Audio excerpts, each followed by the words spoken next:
कि शायद तुम चले भी गए तो क्या हुआ, लेकिन तुम्हारा परिवार तो एक जगह एक साथ कल भी था और आज तुम्हारी गैर मौजूदगी में भी एक साथ बार हमारे साथ खड़ा रहता है। हम तो पूरी ताकत के साथ इलेक्शन, और मैंने उस रोज भी मीटिंग में कहा था कि इलेक्शन फिर किस तरीके से होता है, ये इलेक्शन किस तरीके से होता है, ये इंशाअल्लाह राष्ट्रवादी पार्टी के लोग ही मानेगा। शेख रशीद साहब के मानने वालों का था, इसलिए उनकी मानने वाली वोट जो है वो शेख रशीद साहब की, वो आसिफ शेख के साथ बहरहाल हाल में रहेगी। हमको आगे पार्लियामेंट का होने वाला इलेक्शन में किस तरीके से हमको आगे बढ़ना है, किस उम्मीदवार के साथ हमको ताकत से लड़ना है, बीजेपी हुकूमत से जो भी कैंडिडेट यहाँ पर दिया जाएगा उसको किस तरीके से हमको यहाँ से हटाना है, जो मुसलसल 3 मरतबा से यहाँ पर से वो चुनकर जाते रहे हैं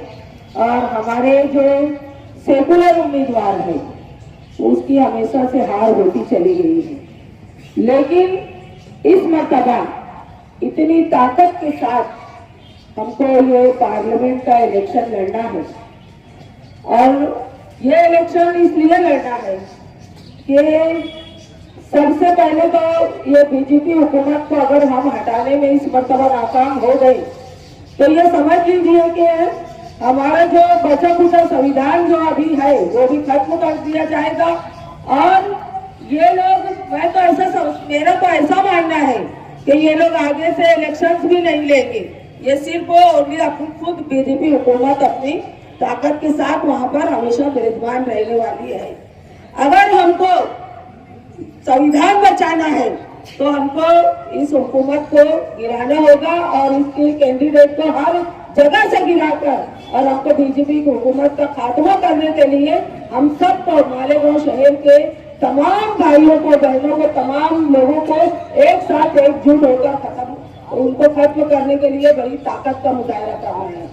आज शरीयत में मुदाखलत की गई है, ये हमारे मालेगांव शहर की तमाम माँ बहनों को, हमारे भाइयों को याद रखना है। हमारी अजानों पर पाबंदी है, हमारे हर चीज पर हम क्या खाए, क्या पहने, कितने बच्चे पैदा करे, कितने ना करे, हर चीज में मुदाखलत की जा रही है। ये आप लोगों को याद रखना है।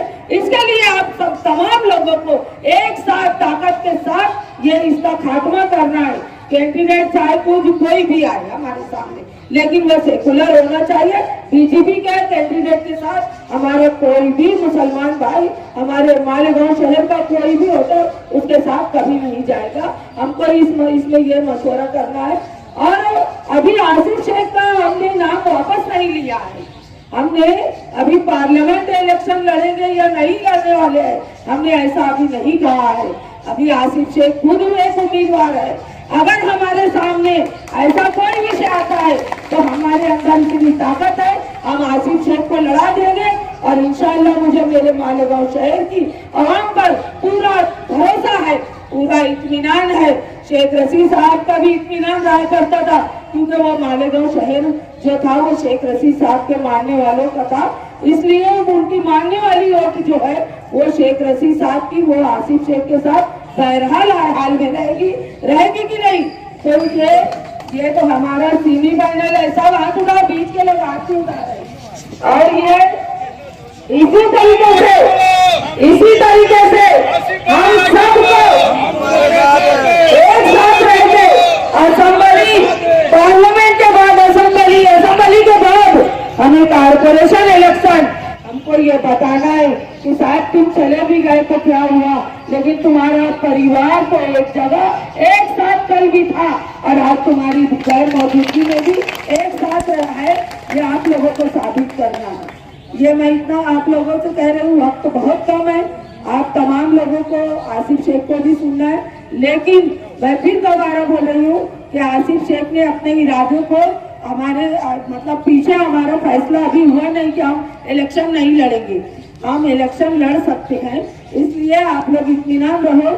सामने से क्या निकल कर आता है, कौन सेकुलर उम्मीदवार हमारे साथ खड़ा रहता है, हम तो पूरी ताकत के साथ इलेक्शन, और मैंने उस रोज भी मीटिंग में कहा था कि इलेक्शन फिर किस तरीके से होता है, ये इलेक्शन किस तरीके से होता है, ये इंशाअल्लाह राष्ट्रवादी पार्टी के लोग ही मालेगांव शहर को बताएंगे क्योंकि जब हम इलेक्शन शुरू करते हैं, हमारे राष्ट्रवादी के एक एक वर्कर जब इलेक्शन में जुड़ जाता है, अपने काम में जुड़ जाता है, फिर ना खाने की, ना पीने की, ना तो सोने की, उसको किसी चीज की परवाह नहीं होती है। पेटी बंद होने तक हमारा जियाला वर्कर खामोश नहीं बैठता है, जब तक हमारा रिजल्ट नहीं लगता है। पेटी बंद होने के बाद भी उसको नींद नहीं आती है। क्यों? कि हमारा जो उम्मीदवार है, पहले उसकी कामयाबी हमारे उनके कानों में पड़ेगी, तब कहीं जाकर उनको नींद आती है। तो ये इतना भरोसा हमारी राष्ट्रवादी पार्टी के लोगों को, हमारे परिवार पर है और इंशाल्लाह रहेगा। रहेगा कि नहीं? रहेगा ना? तो यहाँ से बिल्कुल कमर कस लो। यहाँ से अब हम लोग ये समझ लो कि अब हमारी ऐलानी जंग शुरू है। अब फिर बाद में कितने आएंगे कितने जाएंगे सबको निपट लेंगे, हम निपटेंगे ना? बिल्कुल। शेख रशीद साहब नहीं भी है तो क्या हुआ, हर एक में बसे हैं शेख रशीद साहब, बिल्कुल ना? चलिए वक्त बहुत कम है। इंशाल्लाह 7 तारीख को जो मेड़ावा अपना महिलाओं का होने वाला है, उसमें मैं चाहूंगी कि इतनी ताकत के साथ लेडीज, हमारे सभी पार्टी के कार्यकर्ता, सभी हमारी पार्टी के जिम्मेदार वहाँ पर लेडीज लोगों को लेकर आने की जिम्मेदारी आप लोगों पर आए रहती है। और वो मेड़ावा अपना बहुत बड़ा होने जा रहा है। जो एक मेड़ावा होगा इंशाल्लाह इलेक्शन की दिशा बदली कर देगा, जरूर, है ना? तो आप लोग बहुत ही ताकत के साथ 7 तारीख को इंशाल्लाह आगे की बातचीत हम उस मेड़ावे में करेंगे। मैं आशीष शेख अब मेरे बात बोलेंगे, आप लोगों को उनको सुनना है।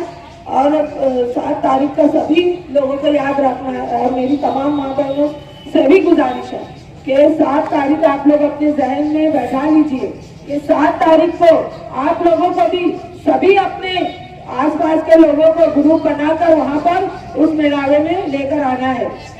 डायमंड हाउस में आना है आप लोगों को, है ना? बाबा मुंडी हिल रही, सिर्फ हाथ नहीं हिल रहा। ठीक है, शुक्रिया, अस्सलाम।